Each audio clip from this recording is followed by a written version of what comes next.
शिव ही सत्य हैं, शिव अनंत हैं, शिव अनादि हैं, शिव भगवंत हैं, शिव ओंकार हैं, शिव ब्रह्म हैं, शिव शक्ति हैं, शिव भक्ति हैं। ओम नमः शिवाय। आप सभी का मेरे YouTube चैनल भक्ति सागर में पुनः स्वागत है। आज का अपना वीडियो शुरू करने से पहले आप सभी से विनम्र प्रार्थना है, यदि आप मेरे चैनल पर नए आए हैं और अभी तक मेरे चैनल को सब्सक्राइब नहीं किया है तो व्रत त्योहारों से संबंधित सभी जानकारियां प्राप्त करने के लिए, सभी व्रत कथाएं सुनने के लिए, प्रतिदिन के पंचांग की जानकारी प्राप्त करने के लिए, प्रतिदिन के महात्म्य स्मरण करने के लिए कृपया मेरे चैनल को सब्सक्राइब अवश्य करें। वीडियो यदि पसंद आता है तो लाइक एंड शेयर भी करें। शिव महापुराण कथा प्रारंभ करने से पहले प्रतिदिन शिव भक्ति की श्रृंखला में आइए आज सुनते हैं कुबेर की कहानी कि वो कैसे बने शिव के महानतम भक्त। कुबेर यक्षों के राजा थे। यक्ष बीच का जीवन होते हैं। वे ना यहाँ के जीवन में होते हैं और ना ही वो पूरी तरह से जीवन के बाद वाली स्थिति में होते हैं। एक बार रावण ने कुबेर को लंका से निकाल दिया और कुबेर को मुख्य भूमि की ओर पलायन करना पड़ा। अपना राज्य और प्रजा को खोने की निराशा में उसने शिव की पूजा करना शुरू की और एक शिव भक्त बन गया। शिवजी ने दया भाव दिखाते हुए उसे एक अन्य राज्य और संसार का सारा धन दे दिया। इस तरह कुबेर संसार का सबसे अमीर व्यक्ति बन गया। धन मतलब कुबेर, यह कुछ इस प्रकार देखा जाने लगा। कुबेर शिवजी का महान भक्त बन गया, परंतु जब भक्त को यह लगने लगे कि वो सबसे महान भक्त है तो समझ जाएं कि सब खोने वाला है। कुबेर को लगने लगा था कि वो शिव को इतना कुछ अर्पित करता है तो वो एक महानतम भक्त है और बेशक शिवजी के चढ़ावे में से विभूति के अलावा कभी कुछ नहीं छुआ। पर कुबेर खुद को महान समझने लगा क्योंकि वो शिवजी को इतना कुछ चढ़ावे के रूप में भेंट करता था। एक दिन कुबेर शिव के पास गए और कहा, मैं आपके लिए क्या कर सकता हूँ? मैं आपके लिए कुछ करना चाहता हूँ। शिवजी ने कहा, तुम मेरे लिए क्या कर सकते हो? कुछ भी नहीं, क्योंकि मुझे किसी चीज की आवश्यकता नहीं है। मैं ठीक हूँ, परंतु मेरा बेटा, उन्होंने गणपति की ओर इशारा करके कहा, ये लड़का हमेशा भूखा रहता है, इसे अच्छे से खिला दो, यह तो अत्यंत सरल है। कहकर कुबेर गणपति को अपने साथ भोजन के लिए ले गया। उसने गणपति को खाना खिलाना शुरू किया और वो खाते गए और खाते गए। कुबेर ने सैकड़ों रसोइयों की व्यवस्था की और प्रचुर मात्रा में खाना बनाना शुरू किया। उन्होंने यह सारा भोजन गणपति को परोसा और वे खाते रहे। कुबेर चिंतित हो उठे और कहा, रुक जाओ, अगर तुम इतना खाओगे तो तुम्हारा पेट फट जाएगा। गणपति ने कहा, आप उसकी चिंता मत करो, देखिए मैंने एक सांप को कमर पेटी के रूप में बांध रखा है, तो आप मेरे पेट की चिंता ना करें। मुझे भूख लगी है, मुझे खाना खिलाएं। आप ही ने कहा था कि आप मेरी भूख मिटा सकते हैं। कुबेर ने अपना सारा धन खर्च कर दिया। कहते हैं कि कुबेर ने दूसरे लोगों से भी भोजन मंगवाकर गणपति को खिलाया। गणपति ने सारा भोजन खाने के बाद भी कहा, मैं अभी भी भूखा हूँ, मेरा भोजन कहाँ है? तब कुबेर को अपने विचार के छोटेपन का एहसास हुआ और उसने शिव के सामने झुकते हुए कहा, मैं समझ गया, मेरा धन आपके सामने एक तिनके के समान भी नहीं है। जो आपने मुझे दिया उसी का कुछ अंश आपको वापस देकर मैंने खुद को एक महान भक्त समझने की गलती की। और इस क्षण के बाद उसके जीवन ने एक अलग ही दिशा ले ली और वह समझ गए कि भगवान शिव जो सबको देने वाले हैं, उन्हें हम क्या दे सकते हैं। भगवान सिर्फ भाव के भूखे होते हैं। भगवान को हमारी सांसारिक वस्तुओं की आवश्यकता नहीं होती। जो प्रभु ही हमें सब कुछ देने वाले हैं, हम उन्हें क्या दे सकते हैं? इसलिए भगवान के प्रति अपना भाव व अपनी श्रद्धा सच्ची रखिए, उसी से भगवान प्रसन्न होंगे। ओम नमः शिवाय। जय महाकाल। आइए पुनः भगवान शिव व माता पार्वती का मन में स्मरण करते हुए शिव महापुराण का आगे का अध्याय स्मरण करते हैं। ब्रह्मा जी कहते हैं, नारद, दक्ष कन्या सती उस स्थान पर गई जहां वह महान प्रकाश से युक्त यज्ञ हो रहा था। वहां देवता, असुर और मुनिंद्र आदि के द्वारा कौतूहल पूर्ण कार्य हो रहे थे। सती ने वहां अपने पिता के भवन को नाना प्रकार की आश्चर्यजनक वस्तुओं से संपन्न, उत्तम प्रभा से परिपूर्ण, मनोहर तथा देवताओं और ऋषियों के समुदाय से भरा हुआ देखा। देवी सती भवन के द्वार पर जाकर खड़ी हुई और अपने वाहन नंदी से उतरकर अकेली ही शीघ्रतापूर्वक यज्ञशाला के भीतर चली गई। सती को आई देख उनकी यशस्विनी माता वारिणी ने और उनकी बहनों ने उनका यथोचित आदर सत्कार किया, परंतु दक्ष ने उन्हें देखकर भी कुछ आदर नहीं किया तथा उन्हीं के भय से शिव की माया से मोहित हुए दूसरे लोग भी उनके प्रति आदर का भाव व्यक्त न कर सके।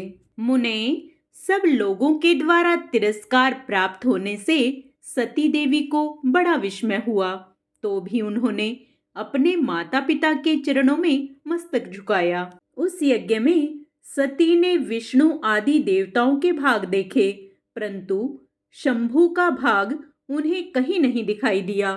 तब सती ने दुस्सह क्रोध प्रकट किया। वे अपमानित होने पर भी रोष से भरकर सब लोगों की ओर क्रूर दृष्टि से देखती और दक्ष को जलाती हुई सी बोली। सती ने कहा, प्रजापते, आपने परम मंगलकारी भगवान शिव को इस यज्ञ में क्यों नहीं बुलाया, जिनके द्वारा यह संपूर्ण चराचर जगत पवित्र होता है, जो स्वयं ही यज्ञ वेताओं में श्रेष्ठ, यज्ञ के अंग, यज्ञ की दक्षिणा और यज्ञकर्ता यजमान हैं। उन भगवान शिव के बिना यज्ञ की सिद्धि कैसे हो सकती है, जिनके स्मरण करने मात्र से सब कुछ पवित्र हो जाता है। उन्हीं के बिना किया हुआ यह सारा यज्ञ अपवित्र हो जाएगा। द्रव्य, मंत्र आदि, हव्य और कव्य, ये सब जिनके स्वरूप हैं, उन्हीं भगवान शिव के बिना इस यज्ञ का आरंभ कैसे किया गया? क्या आपने भगवान शिव को सामान्य देवता समझकर उनका अनादर किया है? आज आपकी बुद्धि भ्रष्ट हो गई है, इसलिए आप पिता होकर भी मुझे अधम जच रहे हैं। ये विष्णु और ब्रह्मा आदि देवता तथा मुनि अपने प्रभु भगवान शिव के आए बिना इस यज्ञ में कैसे चले आए? ऐसा कहने के बाद शिव स्वरूपा परमेश्वरी सती ने भगवान विष्णु, ब्रह्मा, इंद्र आदि सब देवताओं को तथा समस्त ऋषियों को बड़े कड़े शब्दों में फटकारा। ब्रह्मा जी कहते हैं, नारद, इस प्रकार क्रोध से भरी हुई जगदम्बा सती ने वहां व्यथित हृदय से अनेक प्रकार की बातें कही।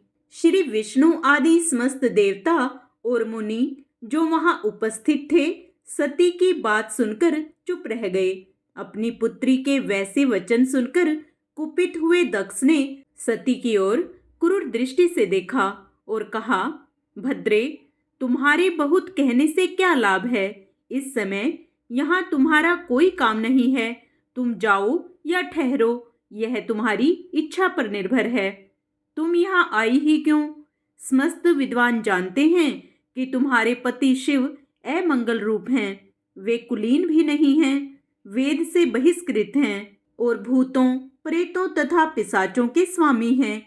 वे बहुत ही कुवेश धारण किए रहते हैं, इसलिए रुद्र को इस यज्ञ के लिए नहीं बुलाया गया है। बेटी, मैं रुद्र को अच्छी तरह जानता हूँ, अतः जानबूझकर ही मैंने देव ऋषियों की सभा में उनको आमंत्रित नहीं किया है। रुद्र को शास्त्र के अर्थ का ज्ञान नहीं है, वे उदंड और दुरात्मा हैं। मुझ मूढ़ पापी ने ब्रह्मा जी के कहने से उनके साथ तुम्हारा विवाह कर दिया था, अतः तुम क्रोध छोड़कर शांत हो जाओ।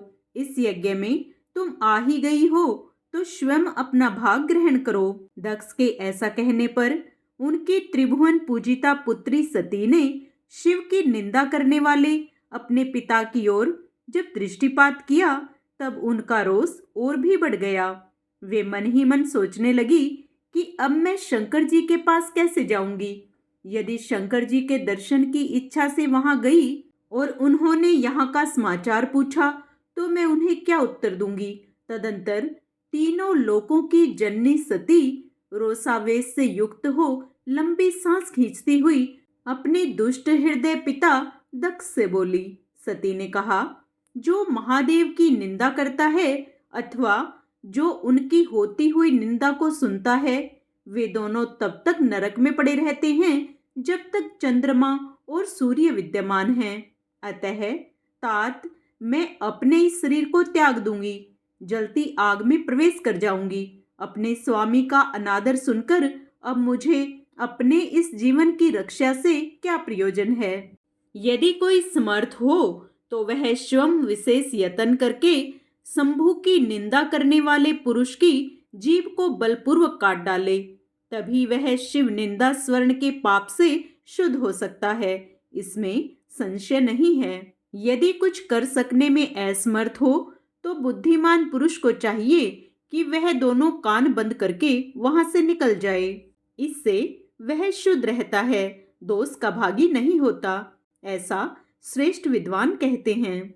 इस प्रकार धर्म नीति बताने पर सती को अपने आने के कारण बड़ा पश्चाताप हुआ। उन्होंने व्यथित चित्त से भगवान शंकर के वचन का स्मरण किया।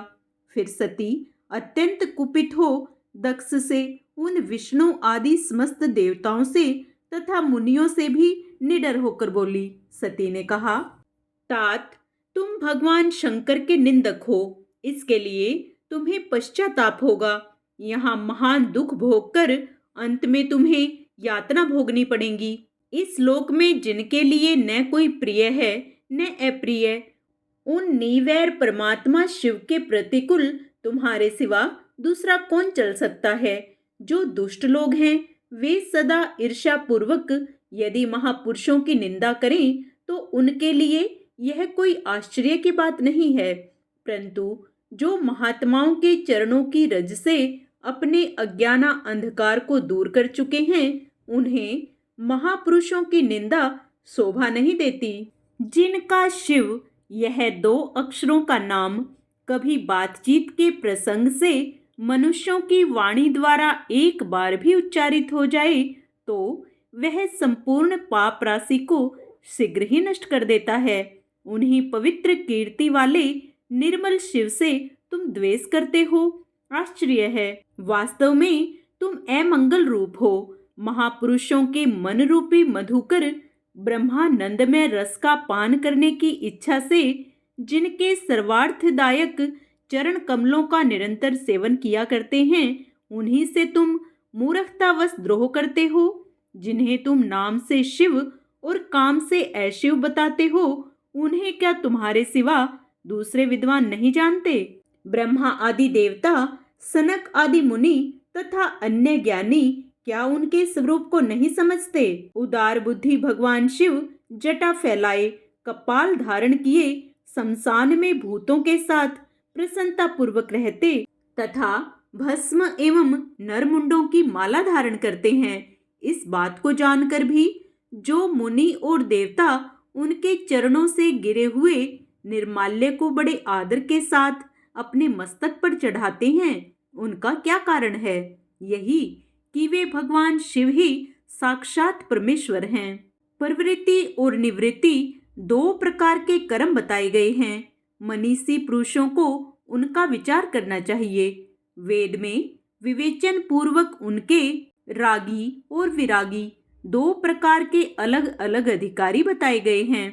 परस्पर विरोधी होने के कारण उक्त दोनों प्रकार के कर्मों का एक साथ एक ही कर्ता के द्वारा आचरण नहीं किया जा सकता। भगवान शंकर तो पर ब्रह्म परमात्मा हैं, उनमें इन दोनों ही प्रकार के कर्मों का प्रवेश नहीं है। उन्हें कोई कर्म प्राप्त नहीं होता। उन्हें किसी भी प्रकार के कर्म करने की आवश्यकता नहीं है। पिताजी, हमारा ऐश्वर्य अव्यक्त है, उसका कोई लक्षण व्यक्त नहीं है। सदा आत्मज्ञानी महापुरुष ही उसका सेवन करते हैं। तुम्हारे पास वह ऐश्वर्य नहीं है। यज्ञशालाओं में रहकर वहां के अन्न से तृप्त होने वाले कर्मठ लोगों को जो भोग प्राप्त होता है, उससे वह ऐश्वर्य बहुत दूर है। जो महापुरुषों की निंदा करने वाला और दुष्ट है, उसके जन्म को धिक्कार है। विद्वान पुरुष को चाहिए कि उसके संबंध को विशेष रूप से प्रयत्न करके त्याग दे। जिस समय भगवान शिव तुम्हारे साथ मेरा संबंध दिखलाते हुए मुझे दाक्षायणी कहकर पुकारेंगे, उस समय मेरा मन सहसा अत्यंत दुखी हो जाएगा। इसलिए तुम्हारे अंग से उत्पन्न हुए सदा शव के तुल्य घृणित इस शरीर को इस समय में निश्चय ही त्याग दूंगी और ऐसा करके सुखी हो जाऊंगी। हे देवताओं और मुनियों, तुम सब लोग मेरी बात सुनो। तुम्हारे हृदय में दुष्टता आ गई है। तुम लोगों का यह कर्म सर्वथा अनुचित है। तुम सब लोग मूढ़ हो, क्योंकि शिव की निंदा और कलह तुम्हें प्रिय है। अतः भगवान हर से तुम्हें इस कुकर्म का निश्चय ही पूरा पूरा दंड मिलेगा। ब्रह्मा जी कहते हैं, नारद, उस यज्ञ में दक्ष तथा देवताओं से ऐसा कहकर सती देवी चुप हो गई और मन ही मन अपने प्राण वल्लभ शंभु का स्मरण करने लगी। ब्रह्मा जी कहते हैं, नारद, मौन हुई सती देवी अपने पति का सादर स्मरण करके शांत चित हो सहसा उत्तर दिशा में भूमि पर बैठ गई। उन्होंने विधि पूर्वक जल का आचमन करके वस्त्र ओढ़ लिया और पवित्र भाव से आंखें मूंदकर पति का चिंतन करती हुई वे योग मार्ग में स्थित हो गई। उन्होंने आसन को स्थिर कर प्राणायाम द्वारा प्राण और अपान को एक रूप करके नाभि चक्र में स्थित किया। फिर उदान वायु को बलपूर्वक नाभि चक्र से ऊपर उठाकर बुद्धि के साथ हृदय में स्थापित किया। तत्पश्चात शंकर की प्राण वल्लभा अनिंदिता सती उस हृदय स्थित वायु को कंठ मार्ग से भृकुटियों के बीच में ले गई। इस प्रकार दक्ष पर कुपित हो सहसा अपने शरीर को त्यागने की इच्छा से सती ने अपने संपूर्ण अंगों में योग मार्ग के अनुसार वायु और अग्नि की धारणा की। तदंतर अपने पति के चरणारविंदों का चिंतन करती हुई सती ने अन्य सब वस्तुओं का ध्यान भुला दिया। उनका चित्त योग मार्ग में स्थित हो गया। इसलिए वहां उन्हें पति के चरणों के अतिरिक्त और कुछ नहीं दिखाई दिया। मुनि श्रेष्ठ, सती का निष्पाप शरीर तत्काल गिरा और उनकी इच्छा के अनुसार योगाग्नि से जलकर उसी क्षण भस्म हो गया। उस समय वहां आए हुए देवता आदि ने जब यह घटना देखी, तब वे बड़े जोर से हाहाकार करने लगे। उनका वह महान, अद्भुत, विचित्र एवं भयंकर हाहाकार आकाश में और पृथ्वी तल पर सब ओर फैल गया। लोग कह रहे थे, हाय, महान देवता भगवान शंकर की परम प्रेयसी सती देवी ने किस दुष्ट के दुर्व्यवहार से कुपित हो अपने प्राण त्याग दिए। ओहो, ब्रह्मा जी के पुत्र, इस दक्ष की बड़ी भारी दुष्टता तो देखो। सारा चराचर जगत जिसकी संतान है, उसी की पुत्री मनस्विनी सती देवी, जो सदा ही मान पाने के योग्य थी, उसके द्वारा ऐसी निरादर हुई कि प्राणों से ही हाथ धो बैठी। भगवान वृषभ ध्वज की प्रिया सती सदा ही सभी सत्पुरुषों के द्वारा निरंतर सम्मान पाने की अधिकारिणी थी। वास्तव में उसका हृदय बड़ा ही असहिष्णु है। वह प्रजापति दक्ष ब्राह्मण द्रोही है, इसलिए सारे संसार में उसे महान अपयश प्राप्त होगा। उसकी अपनी ही पुत्री उसी के अपराध से जब प्राण त्याग करने को उद्यत हो गई, तब भी उस महान नरक भोगी शंकर द्रोही ने उसे रोका तक नहीं। जिस समय सब लोग ऐसा कह रहे थे, उसी समय शिवजी के पार्षद सती का यह अद्भुत प्राण त्याग देख तुरंत ही क्रोध पूर्वक अस्त्र शस्त्र ले दक्ष को मारने के लिए उठ खड़े हुए। आगे का अध्याय हम अपने कल के वीडियो में करेंगे। पूर्ण पुण्य लाभ प्राप्त करने के लिए आप उसे भी अवश्य स्मरण करें। हर हर महादेव, जय महाकाल। आइए अब भगवान शिव की प्रसन्नता प्राप्त करने के लिए भगवान शिव की आरती करते हैं। ओम जय शिव ओंकारा, प्रभु हरि शिव ओंकारा, ब्रह्मा विष्णु सदा शिव अर्धांगी धारा। ओम हरे हरे हरे महादेव, एकानन चतुरानन पंचानन राजे, हंसानन गरुड़ासन वृषवाहन साजे। ओम हरे हरे हरे महादेव। दो भुज चार चतुर्भुज, 10 भुज ते सोहे, तीनों रूप निरखता त्रिभुवन जन मोहे। ओम हरे हरे हरे महादेव। अक्षमाला वनमाला मुंडे माला धारी, त्रिपुरारी कंसारी करमाला धारी। ओम हरे हरे हरे महादेव। श्वेतांबर पीतांबर वाघांबर अंगे, सनकादिक ब्रह्मादिक भूतादिक संगे। ओम हरे हरे हरे महादेव। कर मथे चकमंडलू, चक्र त्रिशूल धरता,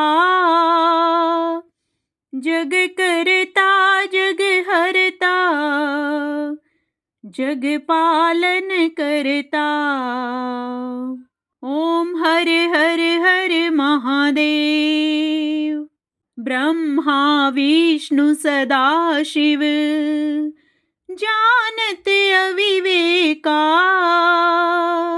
प्रणवाक्षर के मध्य यह तीनों एका। ओम हरे हरे हरे महादेव। त्रिगुण शिव जी की आरती जो कोई नर गावे, कहते शिवानंद स्वामी मनवांछित फल पावे। ओम हरे हरे हरे महादेव। ओम नमः शिवाय।